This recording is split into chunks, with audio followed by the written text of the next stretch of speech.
Bonjour ladies and gentlemen, et nouveaux visiteurs sur la chaîne YouTube, ici Mr Flamingo, et bienvenue pour cette nouvelle vidéo critique. Aujourd'hui, je vais critiquer Truth or Dare de Blumhouse. Donc, Truth or Dare, ou Vérité ou Conséquence, est un film américain de Blumhouse Production, publié par, distribué plutôt par Universal Pictures, et c'est réalisé par Jeff Wadlow, qui a notamment réalisé Kick-Ass 2 et un film avec Kevin James qui est True Memoir of an International Assassin, qui me semble, même si je n'ai pas vu, qui n'a pas été très bien accueilli par les critiques. Donc on s'entend déjà là un film de Jeff Wadlow, Kick-Ass 2, film avec Kevin James. On sait pas à quoi s'attendre. Bon, avant d'aller voir Truth or Dare, j'ai écouté quelques critiques, notamment à The Drum Dumbs, et quelques avis, notamment genre We Watch a Movie, la chaîne YouTube, et le groupe Killer Flicks. Et beaucoup disent la même chose. Le film est mais. Bon, pour moi, il y a deux sortes de mais. Il y a le film est mais. Et le film est mais. Tu sais, t'as mais et mais. Et ce film est un mais. Tu sais, c'est pas un mais dans le sens, c'est très mauvais, mais dans le sens, ça aurait pu être pire, ça aurait pu être mieux. Tu sais, j'y donne un 5 sur 10 pour commencer. Et je dois être d'accord sur le fait que selon ce qu'ils disent, notamment, c'est que le film est PG-13. Bon, au Québec, on s'en calisse de la cote parce que un film rated R aux États-Unis va souvent être PG-13 au Québec. Par exemple, Deadpool, Logan, les 50 Shades, c'est une exception, sont 16 ans et plus au Québec parce que le sexe est plus difficile à faire passer dans les films que la violence, selon la régie du cinéma. Oh oh! Enfin bref, ce film ici est encore une fois 13 ans et plus aussi, également au Québec. Et, ben, que dire, le film aurait pu être rated R aux États-Unis et il n'y aurait pas eu de différence pour nous, mais là où je veux en venir, c'est que oui, le film est PG-13 et ça paraît en crise. Je veux dire, tous les meurtres sont hors champ. Par exemple, à un moment donné, au tout début du film, okay, je vous le dis tout de suite, ceci est une vidéo spoiler free, ça veut dire que je vais spoiler en tabarnak, ok? C'est pour vous expliquer tout mon point de vue, et je peux pas le faire sans spoiler, malheureusement. Par exemple, au début, ça commence par nous introduire un peu un personnage qu'on va revoir un peu plus tard dans le film, appelé Giselle. C'est pas le nom de l'actrice, c'est le nom du perso. Elle est au Mexique, et elle s'arrête dans un genre de petit dépanneur sur le bord de la route, comme ça. Et à un moment donné, le caissier, qui va de coup être comme tout fucké, va lui dire vérité ou conséquence. Oh non, obligez-moi pas à jouer. Vérité ou conséquence. Elle fait conséquence. Sa conséquence, c'est mettre le feu à quelqu'un. Il y avait justement une femme dans ce dépanneur. Elle va prendre un peu de gaz, tu sais, de la gasoline, un genre de truc de même, de truc produit inflammable. Elle garoche sa madame, prend un truc d'allumette. On voit pas le truc se passer, tu sais, on voit la fille, tu sais, mais une fois que le feu pogne après la fille, l'autre fille, c'est hors champ. Déjà là, quand tu dis que dès le début du film, on te montre que c'est cheap, c'est pas bon signe. Mais ça reste passable. Mais après ça, plus tard dans le film, par exemple, le premier meurtre, ça a été vu dans le bande-annonce, ok? C'est le gars avec la table de billard qui se casse le cou. Ce gars-là, ok, son meurtre, on le voyait dans la bande-annonce, tu sais, il arrive, il tombe sur la table de billard d'en face, c'est tout. Pas de ça, rien. L'extrait où que c'est genre une fraction de seconde, le reste c'est hors champ. Deuxième meurtre, encore une fois dans la bande-annonce, quand le gars il prend son crayon puis il se le fout dans l'œil. On le sait qu'il se le fout dans l'œil, tu sais, mais on le voit pas. Alors ça, il va se mettre contre un mur et, tu sais, il s'arrache la tête avec le crayon dedans contre le mur, il crève. C'est hors champ, tout ce qu'on voit, c'est le sang qui coule à travers la porte parce qu'il y a à côté de la porte de sortie. Tout est torchant, c'est cheap! Bon, le film a été fait pour un budget de 5 millions, mais c'est le ratings qui sont... le PG-13 qui gâche tout.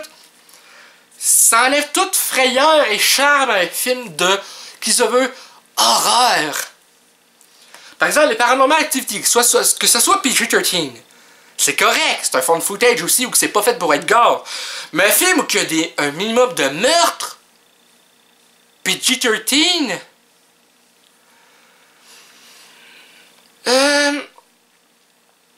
c'est comme demander, c'est comme se mettre les jambes écartées devant un avion, tu sais.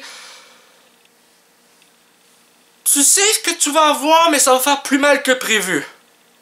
Quoique ce que je viens de dire là, ça n'a pas vraiment du sens. En tout cas, tout ça pour dire, en tout cas, tu sais que tu vas l'avoir dans le cul. Et c'est tellement dommage. Par exemple, la fille Gisèle, on la voit un peu plus tard dans le film quand elle donne conseil aux personnages principaux de ce long métrage. Ah, j'ai oublié de le dire, ils sont joués par Lucy Hale, à leur posé, c'est les deux seuls que je connais dans le lot. Les autres, ils sont pas... j'ai pas mémorisé leur nom. Enfin bref. Et, à un moment donné, elle va comme se tirer une balle dans la tête, la Gisèle. Sauf que... on le voit pas ça, c'est hors champ encore! Montrez-nous, je sais pas, la cervelle éclatée, genre... pff. Mais non, rien! C'est ça qui est dommage, le film a tellement de potentiel, mais c'est très mal exploité. Et je trouve ça fort dommage. Parce que l'histoire est pas tant mauvaise que ça. J'ai un seul problème avec l'histoire, c'est ceci. Le personnage de Lucy Hale a une meilleure amie. Sa meilleure amie, qui s'appelait... je me rappelle plus son nom. Pas Mankey... en tout cas... un nom dans le genre là. Mankey, peu importe. Marquis, c'est ça, Marquis. C'est ça son prénom, peu importe. Cette fille-là, Marquis, est infidèle envers son chum, qui est joué par Tyler Posey. Et à un moment donné, le personnage de Lucy Hale, qui s'appelle Olivia dans le film, va devoir faire vérité aux conséquences, à choisir vérité. Elle doit dire la vérité, puis elle crie devant où il y a plein de monde. Là, Marquis est en calice pis tout, parce qu'elle a dévoilé son secret pis elle est triste parce que sa relation est finie, mais Chris, si t'aimais réellement quelqu'un, tu le tromperais pas! Tu sais, je sais de quoi je parle, je me suis fait tromper moi aussi! Tu sais, ça prouve qu'à un moment donné, quelque part, il y a quelque chose qui marche pas avec sa fille-là, tu sais. Marquis, bon, elle est blonde, mais c'est pas à cause qu'elle est blonde, c'est juste qu'elle est conne, comme mon ex. C'est juste ça, tu sais. Oh, ma relation c'est fini. Pourquoi elle a dû révéler que je suis infidèle? Enfin, bref. Tu sais, l'histoire avance. Toutes les meurtres sont hors champ. C'est des sourires fuckés, tu sais. Vérité ou conséquence?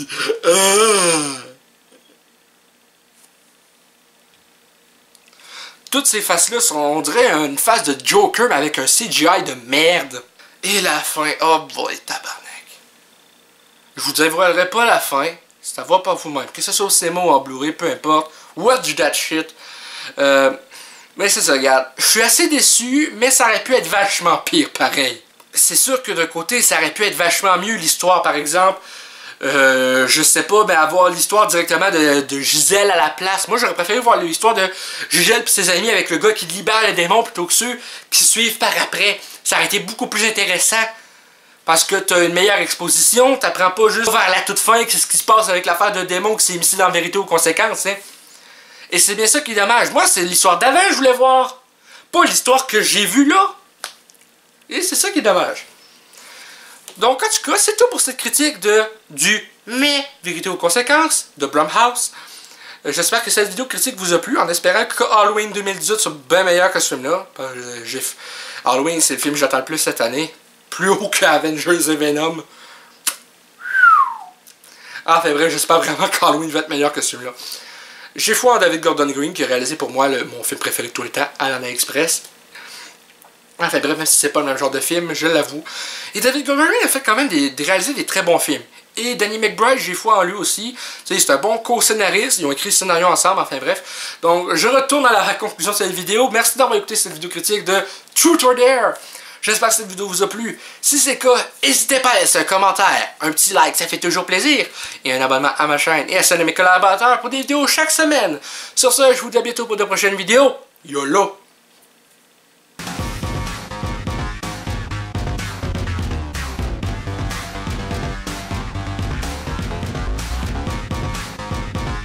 Hey le grand, c'est quoi que t'attends pour t'abonner, sacrament?